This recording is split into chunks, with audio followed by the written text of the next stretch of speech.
आप देखें एक औरत है जो हंडिया चूल्हे पे चढ़ा के नमाज पढ़ने खड़ी हो गई। अब उसके दिल में हर वक्त आ रहा है पता नहीं चूल्हे की आग तेज हो गई, हंडिया जल गई, दूध बॉयल करने रखा कि चलो इतनी देर में दूध बॉयल हो जाए, तो उसने तो सोचना अच्छा दूध तो अभी दूध उबला तो वो दूध ही रहेगा। अच्छा किसी ने अगर मोबाइल खुला रख के नमाज पढ़नी शुरू कर दी, बेल होनी शुरू हो गई, फोन की घंटी बजी, बाहर की बेल बजी, अब क्या होगा? ध्यान किधर जाएगा? हम मजबूर है, हमारा ध्यान उधर जाता है जिधर की बात हम दिल में रखते हैं।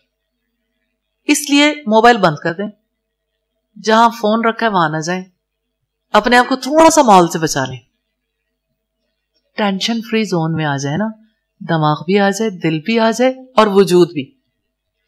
लेकिन हमारा प्रॉब्लम यह है कि चूंकि हमें बहुत से काम करने होते हैं, कोई घर में काम कर रहा है, कोई बच्चों के दरमियान है, कोई खाना बना रहा है, कोई कपड़े वॉश कर रहा है, कोई कपड़े प्रेस कर रहा है, कोई बर्तन धो रहा है, कोई मेहमानों के साथ है, कोई यानी बड़ों की खिदमत कर रहा है, कोई है जो ऑफिस में जॉब कर रहा है, कोई पढ़ा रहा है, कोई बाकी काम कर रहा है।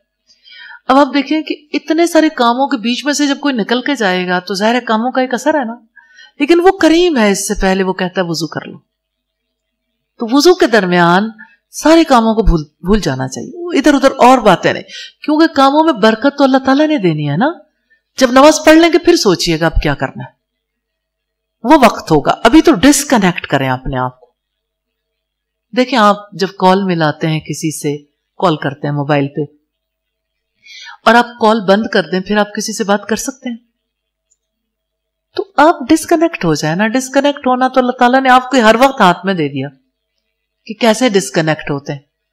ना रखें दिल में कोई बात, ना सोचें आगे को। तो नमाज अपने रब की याद के लिए है, और रब की याद हमेशा उस वक्त फायदा देती है जिस वक्त इंसान टेंशन फ्री जोन में हो, यानी उसको उसका कनेक्शन पीछे कहीं और ना जुड़ा हुआ हो। मिसाल के तौर पर जैसे एक इंसान ने बहुत से काम करने हैं, अगर उसको ये हो कि अच्छा वो रिवाइज कर ले कि नमाज पढ़ने के बाद मैंने फुला और फुला और फुला काम करने, अब नमाज में काम ज़हन में रहेंगे, अल्लाह ताला की बात ज़हन में नहीं रहेगी। नमाज पढ़ने से पहले मंसूबाबंदी नहीं करनी, प्लानिंग नहीं करनी, क्योंकि अभी तो आप अपना सिलसिला डिस्कनेक्ट करके आ रहे हैं दुनिया से। लोगों के बीच में खड़े होकर नमाज ना पढ़े, और कोशिश करें कोई पुरसुकून गोशा हो। अगर कोई मस्जिद में नमाज पढ़ रहा है तो जाहिर है वहां तो एक माहौल ही ऐसा है जहां आप अल्लाह ताला की तरफ ज्यादा आसानी से मुतवज्जो हो सकते हैं, क्योंकि अपने जैसे लोगों के साथ खड़े हैं। हम तो रूटीन में घर में नमाज पढ़ते हैं, इस वजह से अगर घर के अंदर नमाज पढ़ रहे हैं तो ज्यादा अच्छा है कि फिर पुरसुकून गोशे में पढ़े। और खुश नसीब है वो लोग जो घर में नमाज के लिए अलग जगह बना लेते हैं और सारे घर वाले उस कोने में जा जाके नमाज पढ़ते हैं, फिर उस कोने में ही नमाज पढ़े, क्योंकि वहां जाके ज्यादा दिल लगेगा। आपकी कुछ मेमोरीज है ना, वो यादें, उनको अपने जहन में जरूर रखें।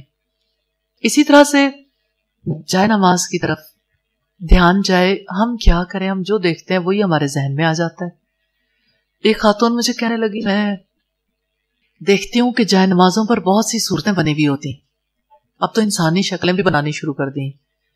मैं कहा आपको ये इत्तेफाक कैसे हुआ, आपको ये पता कैसे चला? कहती जब नमाज पढ़ती हूँ तो उसी तरफ नजर जाती है। तो मैंने कहा आप कार्टूनों वाली जगह पे नमाज ना पढ़ें।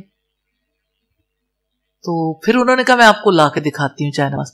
मैंने जाए नमाज देखी तो कोई शक्ल नहीं थी, लेकिन आपको पता है टेढ़ी तिरछी लाइनें जहां कहीं भी हो तो हमारा जहन उसकी शक्ल बना लेता है। रसूलुल्लाह सल्लल्लाहु अलैहि वसल्लम के सामने एक दफा यानी एक ऐसी चादर आपने पहनी जो रंगीन थी, ऐसी थी जिसमें आपका ध्यान अटक गया। सोचें अल्लाह के रसूल सल्लल्लाहु अलैहि वसल्लम कितने कॉन्शियस थे। आपको अबू जुरहम ने शायद वो दी थी चादर, तो आपने उनको वापस भिजवा दी कि अगर कुछ सादा है तो वो भेज दो, क्योंकि नमाज में मेरा ध्यान इसकी तरफ चला गया था। तो अपना ध्यान नमाज की तरफ रखने के लिए खुद कोशिश करनी पड़ती है। तो आप उन फैक्टर्स को अवॉइड करें जो नमाज को खराब करते हैं, उन फैक्टर्स को अवॉइड करेंगे। देखें आप वुजू अच्छा करेंगे, आप नमाज को अच्छा करेंगे, फिर आपने अब कंट्रोल कहां तक आ गया? نظروں کو تو کنٹرول کر لیں گے، لیکن نظریں جہاں پڑ رہی ہیں وہ اس کو کیسے کنٹرول کریں؟ نیچے کوشش کریں زیادہ کلرڈ چیزیں نہ ہوں. کوئی قسم نہیں ہے، آپ اپنے دھیان کو ضروری نہیں کہ اس کی طرف لگائیں، لیکن ریلی لگتا ہے دھیان. جن کا نہیں لگتا وہ جیسی مرضی جائے نماز پہ کھڑے ہو جائے، لیکن آپ کبھی سفید چادر پر نماز پڑھ کے دیکھیے گا، دھیان زیادہ لگے گا. تو یہ کوئی ضروری نہیں ہے کہ ہر کوئی سفید چادر پہ نماز پڑھے. آپ کالی پہ بھی پڑھ کے دیکھ لیں تب بھی لگے گا. یعنی جس پہ کوئی بیل بوٹے نہ بنے ہو، جس کی وجہ سے ہمارا ذہن کہیں اور نہ چلا جائے. تو اسی طرح سے اس ماں کو آپ کیا کہیں گے جس کا بچہ روتا ہے اور اس کا دھیان ادھر ادھر چلا جاتا ہے؟ بچے کو گودی میں اٹھا لے، اٹھا کے نماز پڑھ لے، کیونکہ رسول اللہ بھی گودی میں اٹھا کے پڑھ لیتے تھے. حضرت امامہ کو، اپنی نواسی کو، حضرت حسن کو، حضرت حسین کو رضی اللہ تعالی عنہما. پھر بھی بچہ رو رہا ہے تو پہلے سے کوشش کرنی چاہیے کہ بچے کی ضروریات بھی پوری ہو جائیں، بچے کے سارے مسائل حل ہو جائے. ماں جب اس کو پلان کرتی ہے نا تو وہ پلان کر لیتی ہے، ایسی بات نہیں ہے. پھر بھی بچہ تو بچہ یہ رو سکتا ہے، پھر اللہ کے حوالے. اپنی جانب سے جو کوشش کی اللہ تعالیٰ اس کے لیے اجر بھی دیں گے انشاءاللہ تعالی. لیکن اگر ایک ماں دعا کر لیتی ہے نا، ریلی میں دیکھتی ہوں صرف نماز میں نہیں، نماز کے علاوہ بھی بچے نہیں روتے. بات یقین کی ہے. کوشش اور پھر اللہ سے مدد مانگ کے ان حالات کو اللہ تعالیٰ ہمارے لیے آسان کر دیتے ہیں الحمدللہ.